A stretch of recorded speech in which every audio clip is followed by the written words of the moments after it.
జీవనాధార బైబిలు అధ్యయన పాఠశాల శ్రోతలకు స్వాగతం. ప్రవచన గ్రంథం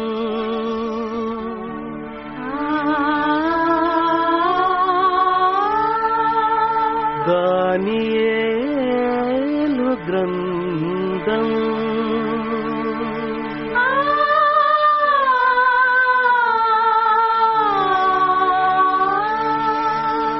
ప్రభువగు యెహోవా ఆదేశించి ప్రవక్తచే ప్రబోధించిన ప్రవచనాల గ్రంథం దానియేలు గ్రంథం. ప్రియ శ్రోతలు, బాగున్నారా? ప్రభు యేసు నామమున మీకందరికీ శుభం. హెబ్రీ పత్రిక 13వ అధ్యాయం 5వ వచనం, ధనాపేక్ష లేనివారై మీకు కలిగిన వాటితో తృప్తి పొంది ఉండండి. శ్రోతలు, తృప్తి అనేది ఆధ్యాత్మిక బలం. క్రీస్తునందు తృప్తిగల వారితో దేవుడు స్వేచ్ఛగా పనిచేయగలడు. తృప్తిని నేర్చుకోవాలి. నీవున్న స్థితిలోనే కృతజ్ఞతాభావం వ్యక్తం చేయడం సాధకం చేస్తే తృప్తి మనకు అలవడుతుంది. నీ పరిస్థితులు ఎలా ఉన్నా అది నీ శిక్షణ కాలమని ఎరిగి దేవునితో సహకరించాలి. దేవుడు నీకు తృప్తిని నేర్పగోరుతున్నాడు. త్వరగా పాఠం నేర్చుకుంటే దేవుడు త్వరగా నిన్ను తన చిత్తం ప్రకారం రూపొందించడానికి వీలవుతుంది. రండి, ప్రార్థన చేసుకుందాము. మా ప్రియ తండ్రి, పరలోక దేవా, పరిశుద్ధుడా, జీవాధిపతి, నీకు హృదయపూర్వకమైన స్తుతులు, స్తోత్రములు. నీ నిత్యశక్తి, దేవత్వము, నీ సృష్టి పరిశీలనలో మేము గ్రహించగలుగుతున్నాము. నీ తీర్పు సత్యమును అనుసరించినది. నీ అనుగ్రహైశ్వర్యము, సహనము, దీర్ఘశాంతమును బట్టి నీకు స్తుతి స్తోత్రములు. మా శ్రోతలను, వారి కుటుంబాలను, పిల్లలను దీవించండి. నీ యందు నిలకడగా ఉండి నీ వాక్య ప్రమాణము మేరకు జీవించే ఆత్మబలము, కృపాబలము మీ బిడ్డలకు అనుగ్రహించండి. కుటుంబాలలో సమాధానము నెలకొల్పండి. సంఘబిడ్డలు నీకు విధేయులై వ్యక్తిగత సాక్ష్యమును కాపాడుకుంటూ ఆత్మలను సంపాదించే నేర్పు దయచేయండి దేవా. మీ బిడ్డలకు వాక్యాశీర్వాదములు, సంఘాశీర్వాదములు, సహవాసాశీర్వాదములు మెండుగా అనుగ్రహించండి. మా దేశమును స్వస్థపరచండి. పరిపాలకులను, నాయకులను నడిపించండి. రోగులను ముట్టి వారికి ఆరోగ్యము ప్రసాదించండి. మానసిక రోగులకు, దురాత్మల చేత కలిగే బాధల నుండి వారికి విడుదల దయచేయండి. బీదలను, శ్రమబాధితులను ఆదరించండి. యువతను శోధనల నుండి తప్పించండి. దేశమందు అంటువ్యాధులు, కరువు కాటకాలు రాకుండా అరికట్టి నీవే నిజమైన దేవుడవని అందరూ తెలుసుకొనున్నట్లు కనువిప్పు కలిగించండి. నేటి వాక్య అధ్యయనమందు మాకందరికీ నిండు దీవెనలు అనుగ్రహించమని ప్రభు అయిన యేసుక్రీస్తు వారి శుభనామమున వేడుకొని ప్రార్థిస్తున్నాము తండ్రి, ఆమేన్. ప్రియ శ్రోతలారా, ఈరోజు మనం దానియేలు గ్రంథం 6వ అధ్యాయం 10వ వచనం నుండి 20వ వచనం వరకు పాఠం చెప్పుకోబోతున్నాము. జాగ్రత్తగా వినండి. రాజైన దర్యావేషు శాసనం రాయించి సంతకం చేశాడు. ఇట్టి శాసనము సంతకము చేయబడిందని దానియేలు తెలుసుకున్నా అతడు తన ఇంటికి వెళ్లి యథాప్రకారముగా అనుదినము ముమ్మారు మోకాళ్ళూని తన ఇంటిపై గది కిటికీలు యెరూషలేము తట్టునకు తెరువబడి ఉండగా తన దేవునికి ప్రార్థన చేస్తూ ఆయనను స్తుతిస్తూ వచ్చాడు. ఆ మనుష్యులు గుంపు కూడి వచ్చి దానియేలు తన దేవునికి ప్రార్థన చేయడము, ఆయనను బ్రతిమాలు కొనడము చూచి రాజు సముఖమునకు వచ్చి శాసన విషయమును బట్టి మనవి చేశారు. అన్నారు, రాజా, 30 దినముల వరకు నీకు తప్ప మరి ఏ దేవునికైనా మానవునికైనా ఎవడూ ప్రార్థన చేయకూడదు. ఎవడైనా అలా చేసిన ఎడల వాడు సింహాల గుహలో పడద్రోయబడాలని నీవు ఆజ్ఞ ఇవ్వలేదా? రాజు అన్నాడు, మాదీయుల యొక్క, పారసీకుల యొక్క పద్ధతి ప్రకారం ఆ సంగతి స్థిరమే. ఎవరూ దానిని రద్దుపరచజాలరు. అందుకు వారన్నారు, చెరపట్టబడిన యూదులలో ఉన్న ఆ దానియేలు నిన్నే కాని నీవు పుట్టించిన శాసనమునే కాని లక్ష్యపెట్టక అనుదినము ముమ్మారు ప్రార్థన చేస్తూనే ఉన్నాడు. రాజు ఈ మాట విని బహుగా వ్యాకులపడి దానియేలును రక్షించాలని తన మనస్సు దృఢము చేసుకొని సూర్యుడస్తమించే వరకు అతణ్ణి విడిపించడానికి ప్రయత్నం చేశాడు. ఆ మనుష్యులు దీన్ని చూచి రాజసన్నిధికి సందడిగా వచ్చి అన్నారు, రాజా, రాజు స్థిరపరిచిన ఏ శాసనము కాని తీర్మానము కాని ఎవరూ రద్దుపరచజాలరు. ఇది మాదీయులకు పారసీకులకు విధి. ఇది తమరు తెలుసుకోవాలి. అంతటా రాజు ఆజ్ఞ ఇయ్యగా బంట్రౌతులు దానియేలును పట్టుకొని పోయి సింహముల గుహలో పడద్రోశారు. పడద్రోయగా రాజు దానియేలుతో అన్నాడు, నీవు అనుదినము తప్పక సేవిస్తున్న నీ దేవుడే నిన్ను రక్షిస్తాడు. వారు ఒక రాయి తీసుకుని వచ్చి ఆ గుహ ద్వారమున వేసి దాన్ని మూశారు. దానియేలును గూర్చి రాజు యొక్క తీర్మానము మారుతుందేమో అని రాజముద్రను అతని అధికారుల ముద్రను వేసి దానిని ముద్రించారు. అంతటా రాజు తన నగరుకు వెళ్లి ఆ రాత్రి అంతా ఉపవాసముండి నాట్య వాయిద్యాలను జరగనీయలేదు. అతనికి నిద్ర పట్టలేదు. తెల్లవారుజామున రాజు వేగిరమే లేచి సింహాల గుహ వద్దకు త్వరపడి వెళ్లాడు.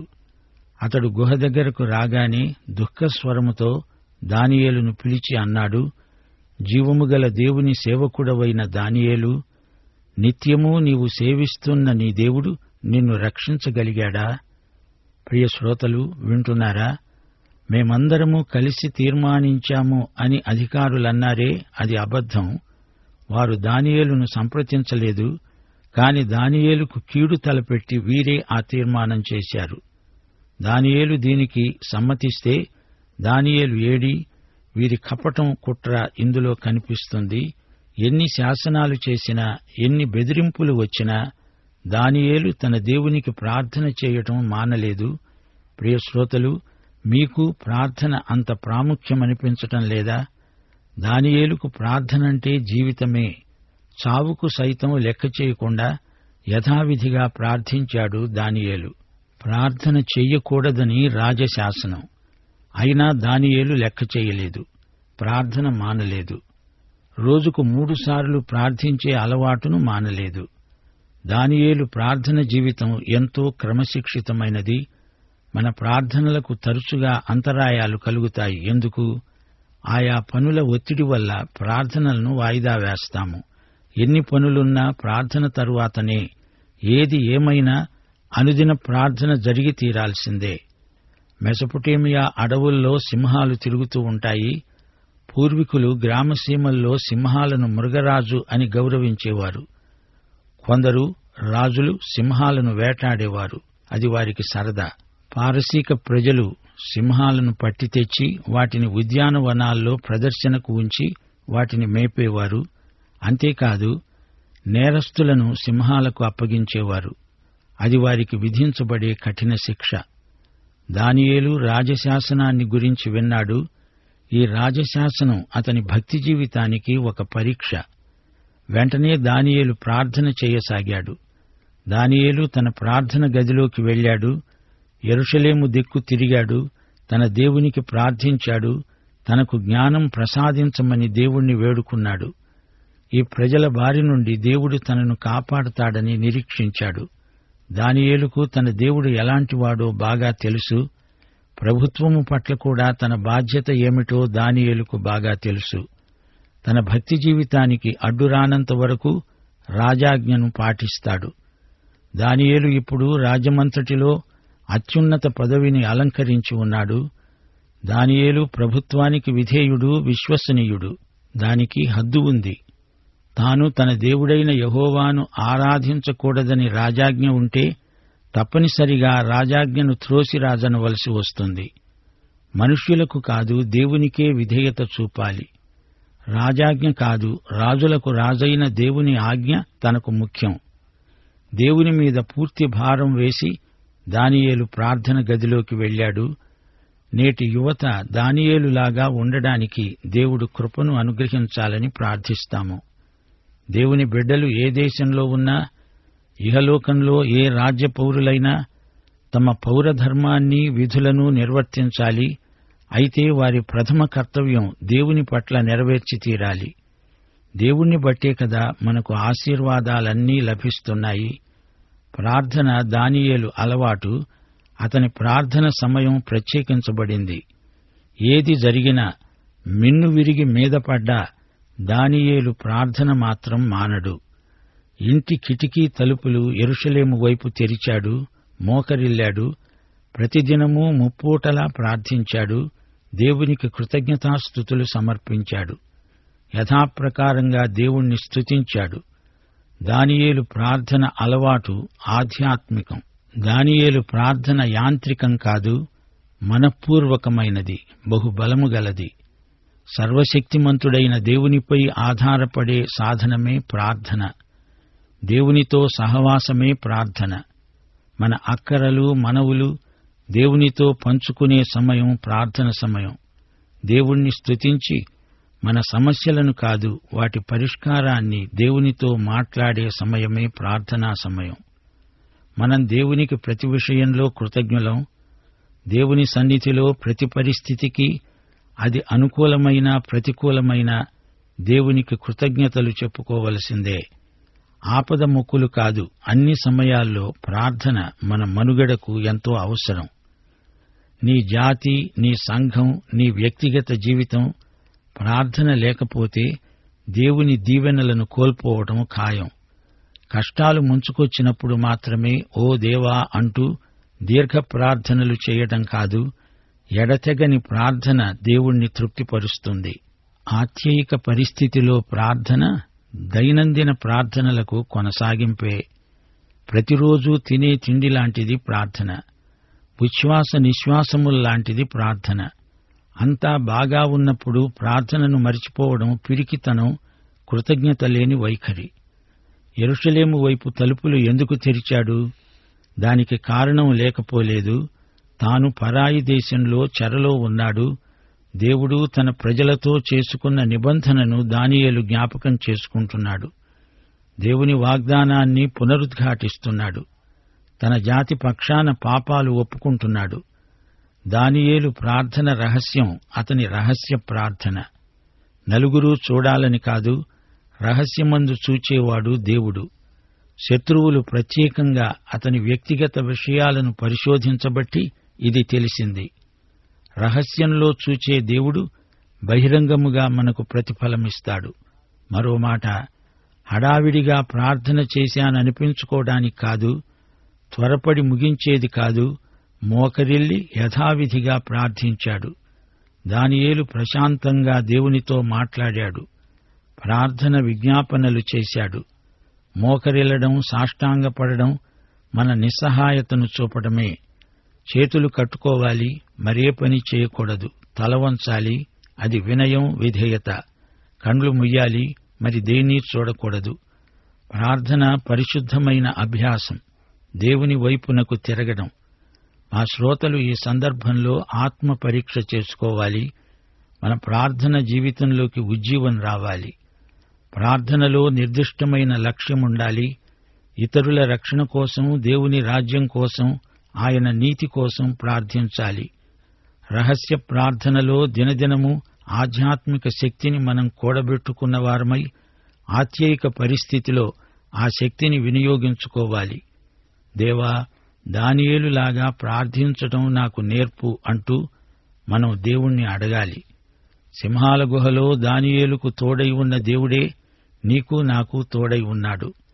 మన శ్రమలలో, హింసలలో, మన ఆత్యయిక పరిస్థితుల్లో మనతో ఉంటాడు, కాపాడుతాడు. ఇది ముమ్మాటికి నిజం. దేవుడు విశ్వసనీయుడు. ఆయనకు మనము విశ్వసనీయులం.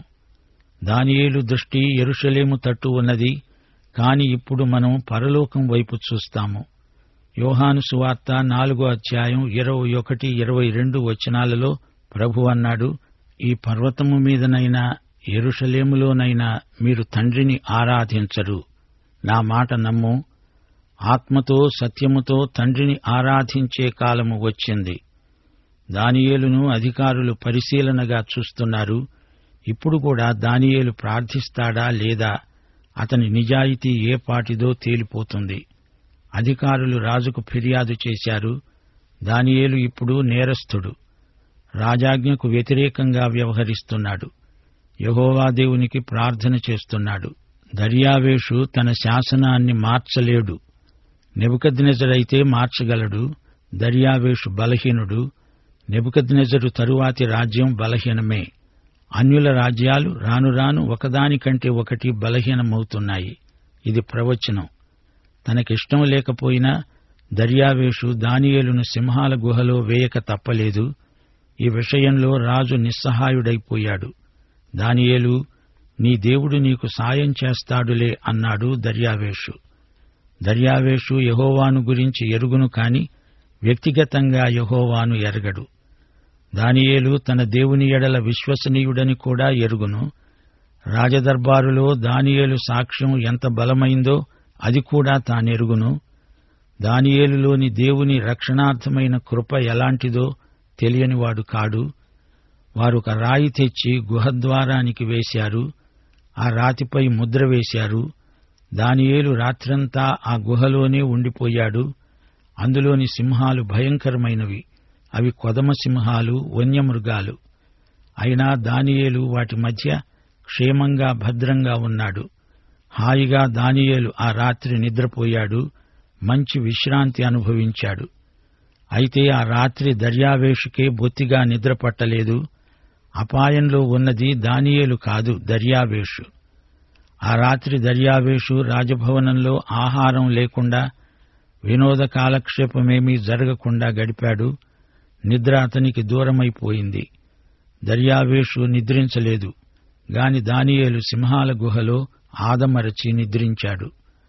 దర్యావేషుకు దానియేలును గురించే చింత. అయితే దానియేలు తన చింత యావత్తూ దేవుని మీద వేసి తాను బాగా నిద్రపోయాడు. తెల్లారింది. దర్యావేషు గుహ దగ్గరికి వచ్చాడు. అతని కంఠం దుఃఖాన్ని వ్యక్తం చేస్తోంది. దానియేలు ఇంకా బతికి ఉన్నాడని దర్యావేషు అనుకోలేదు. అతడు అల్పవిశ్వాసి, అవిశ్వాసి. దర్యావేషు దానియేలును పిలిచాడు. ఓ దానియేలు, సజీవదేవుని సేవకుడా, ఎడతెరిపి లేకుండా నీవు సేవించే నీ దేవుడు ఆ సింహాల బారి నుండి నిన్ను రక్షించగలిగాడా? దర్యావేషు పరామర్శ లాంఛనప్రాయం. దానియేలు లేడనే దుఃఖంతో దర్యావేషు మాట్లాడుతున్నాడు. శ్రోతలు వింటున్నారా? ఇలాంటి పిచ్చి మహారాజులు కొన్నిసార్లు తమ తెలివి తక్కువ నిర్ణయాల మూలంగా తమపైకి విచారాన్ని, శోకాన్ని చేజేతులా కొని తెచ్చుకుంటారు. దర్యావేషుకు తోడుబోయినవాడు మార్కు సువార్త 6వ అధ్యాయం 26వ వచనంలో ఒక రాజు ఉన్నాడు. తాను ఒట్టు పెట్టుకున్నాడు. ఆమె యోహాను తల అడిగింది. హెరోదు బహుగా దుఃఖపడ్డాడు గాని తాను పెట్టుకొనిన ఒట్టు నిమిత్తం, తనతో కూర్చుండి ఉన్న వారి నిమిత్తం ఆమెకు అది ఇయ్యను అనలేకపోయాడు. సోదరీ సోదరులారా, ప్రియ శ్రోతలారా, వినండి. దానియేలు వ్యక్తిత్వంలోని ప్రత్యేకతను గుర్తించండి. దేవుని పట్ల తనకున్న నమ్మకం వల్ల ప్రమాదం ఎదురైనప్పుడు అతడు గొప్ప ధైర్య సాహసాలు చూపగలిగాడు. దానియేలు ఆ తరం వారికే కాదు, తన తరువాతి తరాలన్నిటికీ గొప్ప మార్గదర్శకుడు. ఒక పని చెయ్యటం సరైంది అనుకున్నాడంటే అందువల్ల వచ్చే ఫలితాలను లెక్క చేయకుండా అది చేస్తాడంతే. దానియేలు సింహాల బోనులో ఉన్నాడు.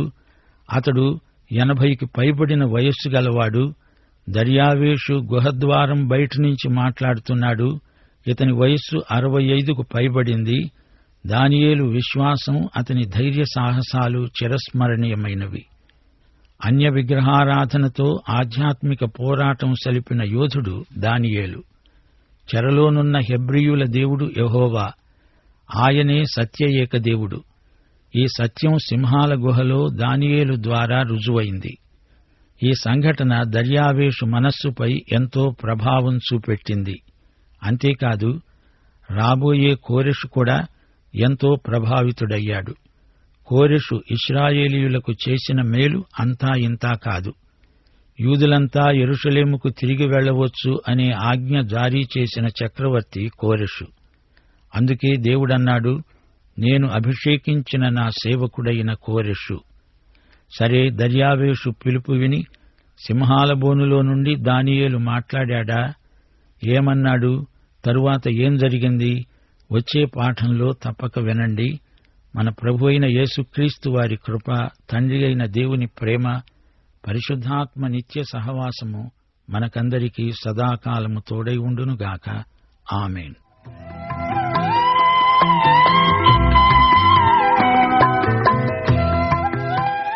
ఇప్పుడు గతంలో మీరు విన్న యెహెజ్కేలు గ్రంథ ధ్యానాలపై కొన్ని ప్రశ్నలు చెప్తున్నాను. మరి మీరు పెన్ను పేపర్తో సిద్ధంగా ఉన్నారా?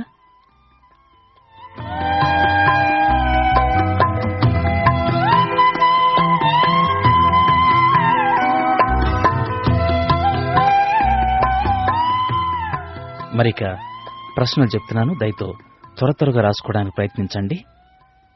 మొదటి ప్రశ్న, యెహెజ్కేలు అనే పేరుకు అర్థం ఏమిటి? యెహెజ్కేలు అనే పేరుకు అర్థం ఏమిటి? రెండో ప్రశ్న, యెహెజ్కేలు గ్రంథం తిన్నాక దాని రుచి ఎలా ఉంది అన్నాడు. యెహెజ్కేలు గ్రంథం తిన్నాక దాని రుచి ఎలా ఉంది అన్నాడు. మూడో ప్రశ్న, రాతి గుండెకు ప్రతిగా దేవుడు వారికి ఏమిస్తానన్నాడు? రాతి గుండెకు ప్రతిగా దేవుడు వారికి ఏమిస్తానన్నాడు? నాలుగో ప్రశ్న, ముగ్గురు ప్రార్థనాపరులున్నారు, వారున్న మిమ్ములను రక్షించలేరు. ఆ ముగ్గురెవరు? ఈ గ్రంథంలో ముగ్గురు ప్రార్థనాపరులున్నారు, వారున్న మిమ్ములను రక్షించలేరు. ఈ ముగ్గురెవరు? ఐదో ప్రశ్న, బద్దలైన సందులో నిలవడానికి తగిన వాడెవడు? బద్దలైన సందులో నిలవడానికి తగిన వాడెవడు అని దేవుడు వెదికాడు. ఈ వచనం ఎక్కడ ఉంది? ఈ వచనం ఎక్కడ ఉంది? ఆరో ప్రశ్న, లూసిఫరు అభిషేకము నొందిన కెరూబు. లూసిఫరు అభిషేకము నొందిన కెరూబు ప్రతిష్ఠింపబడిన పర్వతం నుండి త్రోయబడినవాడు. ప్రతిష్ఠింపబడిన పర్వతము నుండి త్రోయబడినవాడు. ఈ వచనం ఎక్కడ ఉంది? ఈ వచనం ఎక్కడ ఉంది? ఏడో ప్రశ్న, ఎముకల లోయలో ఉజ్జీవం. ఎముకల లోయలో ఉజ్జీవం. ఈ సందర్భం ఏ అధ్యాయంలో ఉంది?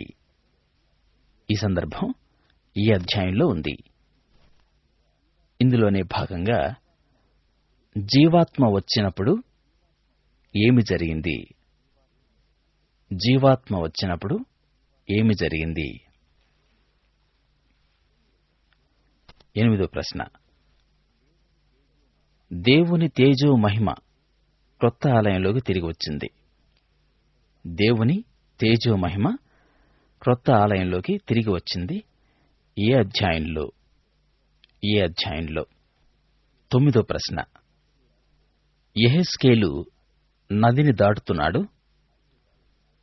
యెహెజ్కేలు నదిని దాటుతున్నాడు. ఆ నది లోతు రాను రాను ఎక్కువైంది. చీలమండలు, మోకాళ్లు, మొల. ప్రశ్న మళ్ళీ చెప్తాను. యెహెజ్కేలు నదిని దాటుతూ ఉన్నాడు. ఆ నది లోతు రాను రాను ఎక్కువైంది. చీలమండలు, మోకాళ్లు, మొల వరకు. దీని భావమేమిటి? దీని భావమేమిటి? చివరి ప్రశ్న, 10వ ప్రశ్న, యెహెజ్కేలు 48:35లో ఉన్న ఆ పట్టణానికి పెట్టబడిన పేరేమిటి? యెహెజ్కేలు 48:35లో ఉన్న ఆ పట్టణానికి పెట్టబడిన పేరేమిటి? దాని అర్థం ఏమిటి? ఇప్పుడు ప్రశ్నలన్నీ వరుసగా ఒకదాని తర్వాత ఒకటి చదువుతాను, ఒకసారి మీరు సరిచూసుకోండి. మొదటి ప్రశ్న, యెహెజ్కేలు అనే పేరుకు అర్థం ఏమిటి? రెండో ప్రశ్న, యెహెజ్కేలు గ్రంథం తిన్నాక దాని రుచి ఎలా ఉంది అన్నాడు. మూడో ప్రశ్న, రాతి గుండెకు ప్రతిగా దేవుడు వారికి ఏమిస్తానన్నాడు. నాలుగో ప్రశ్న, ముగ్గురు ప్రార్థనాపరులు వారు ఉన్నా మిమ్ములను రక్షించలేరు. ఆ ముగ్గురెవరు? 5వ ప్రశ్న, బద్దలైన సందులో నిలవడానికి తగినవాడెవడు అని దేవుడు వెదికాడు. ఈ వచనం ఎక్కడ ఉంది?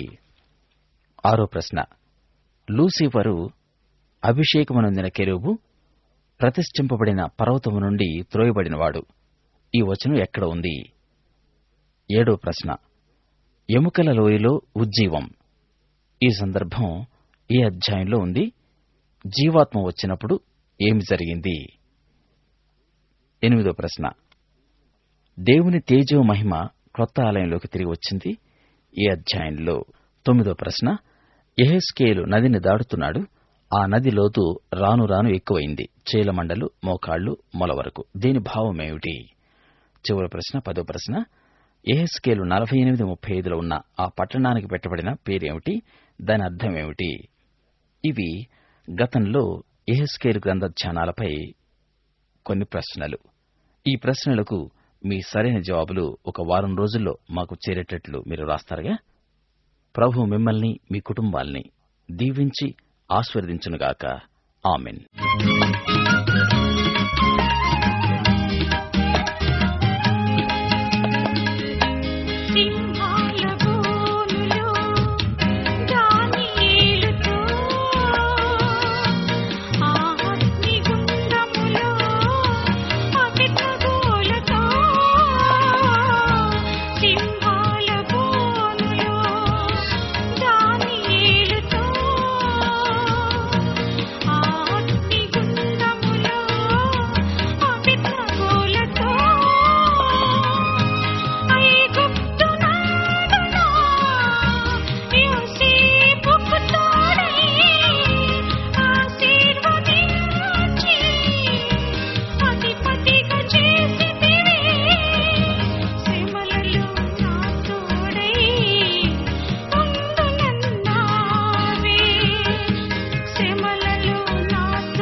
ప్రేమధార బైబుల్ అధ్యయన పాఠశాలలో ఇంతవరకు ఎన్నెన్నో వినూత్న సత్యాలు మీరు విన్నారు. మీరు విన్న విషయాలను గురించి ఇంకా వివరంగా తెలుసుకోవాలని ఆశిస్తే ప్రస్తుతం మీరు వింటున్న దానియేలు గ్రంథ వర్తమానాలపై గొప్ప దేవుడు అనే చిన్న పుస్తకాన్ని సిద్ధం చేస్తున్నాం. ఈ పుస్తకం మీ విశ్వాస జీవితంలో ఎదురయ్యే పరీక్షా పరిశోధనల్లో విజయం సాధించడానికి ఎంతో సహాయపడగలదు. గొప్ప దేవుడు అనే ఈ చిన్న పుస్తకం ఉచితంగా పొందగోరేవారు ఈ రోజే మాకు రాసి మీ పేరు నమోదు చేయించుకోవచ్చు. మా చిరునామా ప్రేమధార, విశ్వవాణి, తపాలా సంచి 4, సికింద్రాబాద్ 5,17,000.